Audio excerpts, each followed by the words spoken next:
Hello, dear beloveds. Well, I am joining you on this Wednesday evening in Melbourne, to have a little conversation about congruence and this idea of congruence that I talk about all the time. So first of all, what does that mean?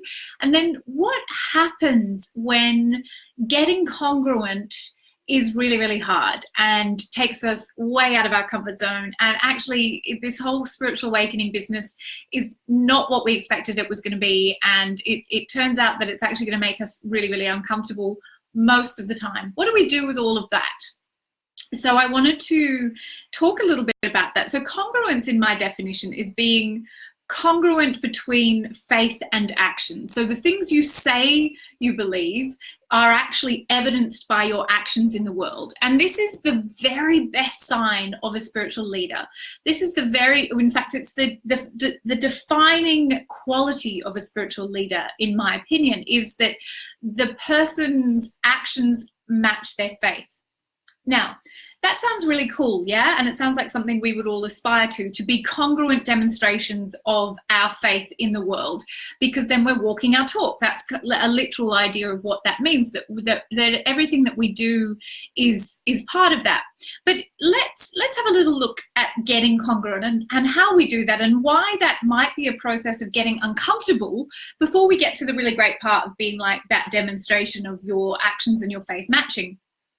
The path to becoming congruent is taking action to correct the error of perception. So wherever we have let ourselves step into through, not knowing better or being unconscious, not yet awakened, through addiction, through fear, all of the ways that our incongruence shows up, we're course correcting. So in the same way as, when you are getting a bone reset, there's going to be a period where there is discomfort as everything comes back into right alignment and the correction of that bone.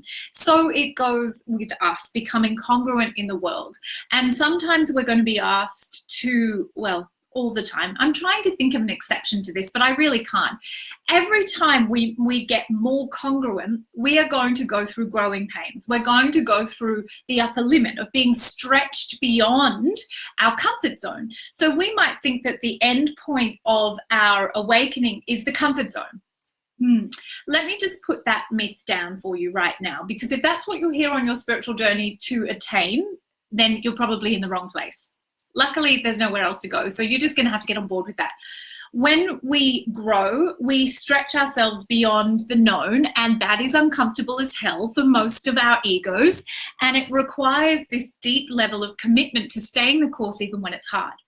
So I want to talk about this in the context of what's going on and what has been going on for me since I got the invitation to go to Ireland.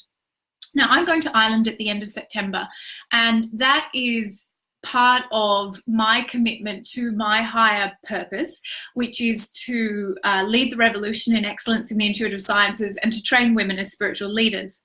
And the task that I have been given by this great archetypal energy called Miriam is to train 5,000 women globally.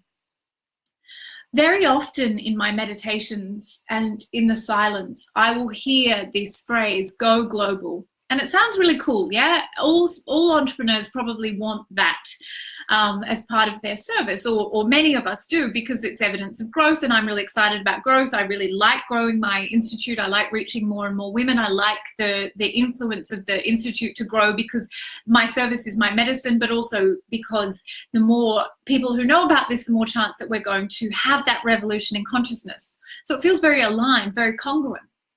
But in order for me to keep going on that path that I have been assigned by Miriam and by the infinite, I need to get the hell out of my comfort zone a lot.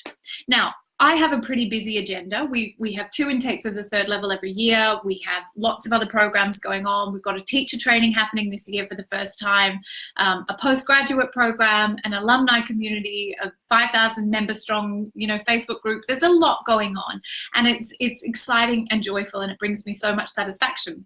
So in order to chuck another thing in there, which is this tour to Ireland, I had to really sit with the possibility that I was going to be pushed way out of my comfort zone, which is both exciting and terrifying. But this is what spiritual leadership is. It's that congruence. I was called by that holy hell yes response that I had when the invitation came to me to say yes to this, even though from a scheduling perspective it might be a bit nuts, because that deeper part of me is aware that even though this is out of my comfort zone and is going to require me to show up in ways that I haven't yet had to show up, which is to step into a completely unknown market, to go to the other part of the world that does not necessarily know about the Institute in the way that we do in the Southern Hemisphere, although that is changing, and to say, okay, hey, does anyone want to come and hang out with me to do this thing with intuition that I do? It's all outside of my comfort zone.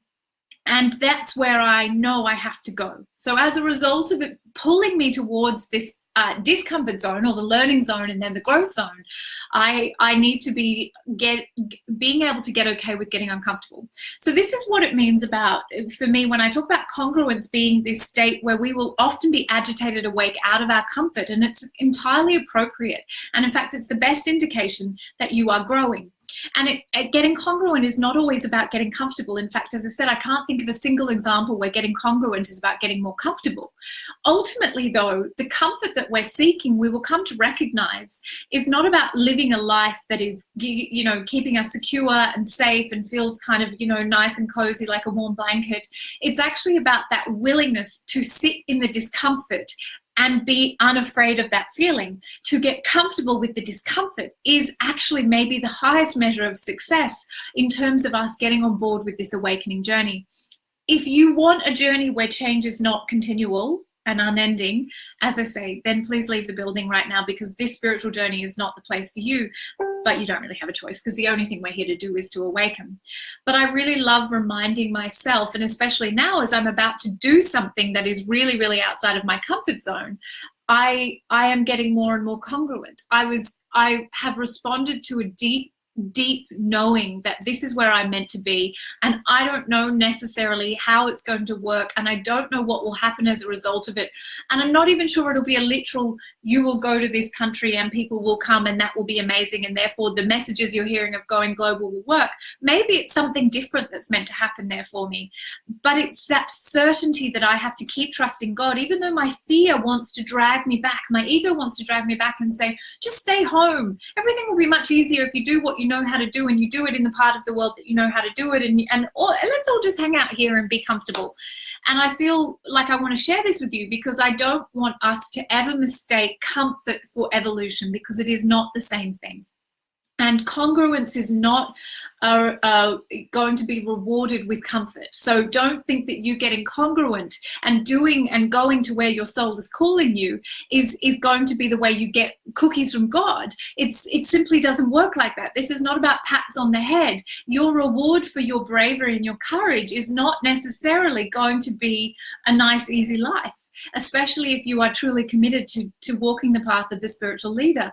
I wrote an article a little while ago, I'll share the link here, which talks about, the shadow side of spiritual leadership, but really it's just about looking at spiritual leadership holistically.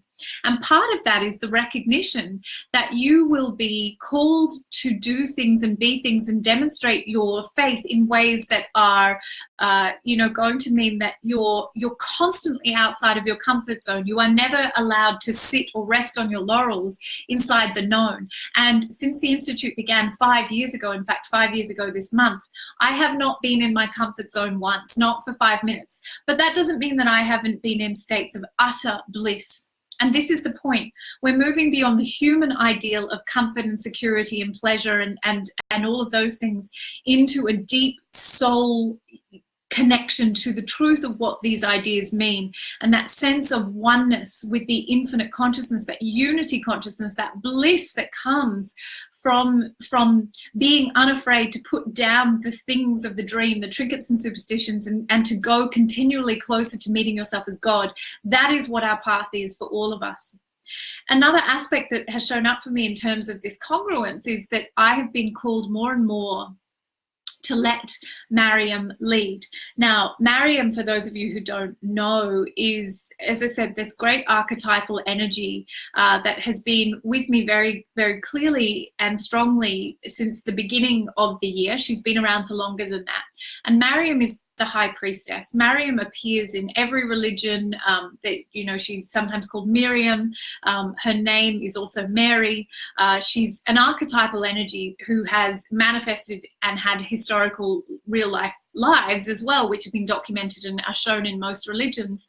But she's bigger than that. This energy is not personal. It's not even gendered.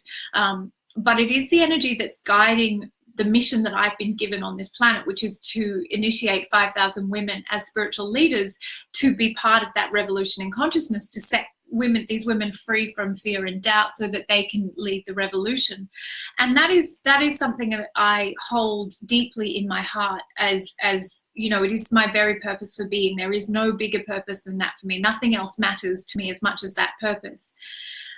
But lately, I've been invited to let Miriam lead. And what that means to me, I've literally written it down here today, is that I'm going to go where I haven't been before. And part of that is the way that I have been in the world and the way that I lead the Institute is to be that bridge between, the science and the mainstream and the mystical. And to sit in that space is, I guess, safe for me. I get to speak about my spirituality from a very grounded, scientific, evidence-based place, and that matters to me, and I won't stop doing that. But I feel perhaps like when Caroline Myss had the vision of Teresa of Avila at one of her medical intuition workshops, that was an initiation for her, where she had to step beyond the known of medical intuition and to step into the mystical experience of connecting to Teresa, who came to see her as a literal vision in one of her workshops. And everything changed for Caroline Myss after that. Her work changed. Entering the Castle came in. The focus on leading people into divine communion with God became much more of what her work was about, rather than medical intuition. And I guess I'm feeling that perhaps this safety zone of talking and maybe protecting, myself a little bit from being accused of being too out there spiritually, I'm being asked to put that down now.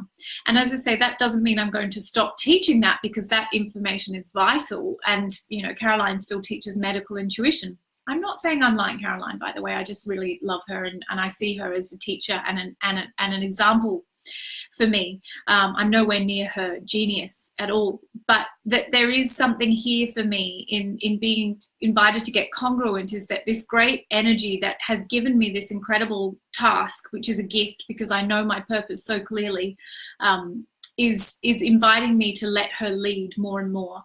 And what that means and how that will show up, I'm not entirely sure. But I do know that I trust that energy with my life, and that if that is what God wants, that's what God's going to get, because I don't argue with God and I do not say no to God. But I guess I'm getting to share this with you, and I love sharing things with you and to share my journey with you in full transparency. Everything that I have done up to now will continue and is the heart and soul of me, and that heart and soul is now going to get bigger and expand more.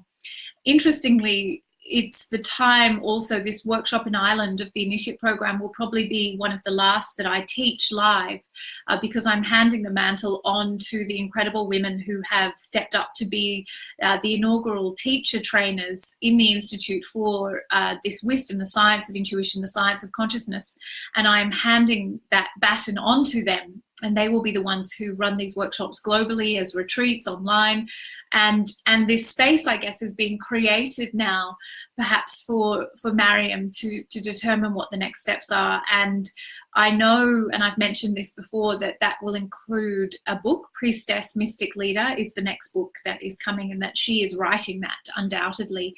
And that there is a call now for me to let that mystical part of me, that part of me that's perhaps, as I say, sat in a little bit of a comfort zone of holding on to this kind of, I am very well learned and I'm an academic and I have a doctorate and I know things about things, and that slight protection that comes there for me in being able to sit in that space. And as I say, that knowledge is power, and I will, never stop teaching that or supporting people to teach it, but I feel, very, very excited about the possibility of where we're going, and where the Institute is going, and that deepening into the mystical, where you cannot go with your mind. It doesn't matter how much of the science of intuition you know, you simply cannot get there with your mind.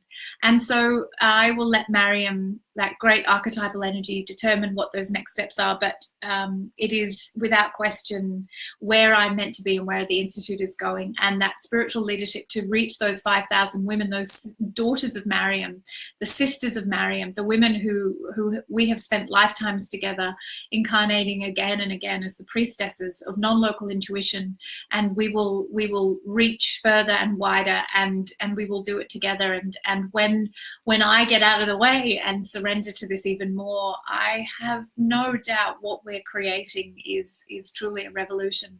So thank you for joining me and letting me share that, and to talk about congruence and your own self-leadership. And that sovereignty is about being okay with being in the discomfort. And for me, that means hopping on a plane to Ireland and letting Miriam lead. And both those things are completely unknown, and I can't wait to begin.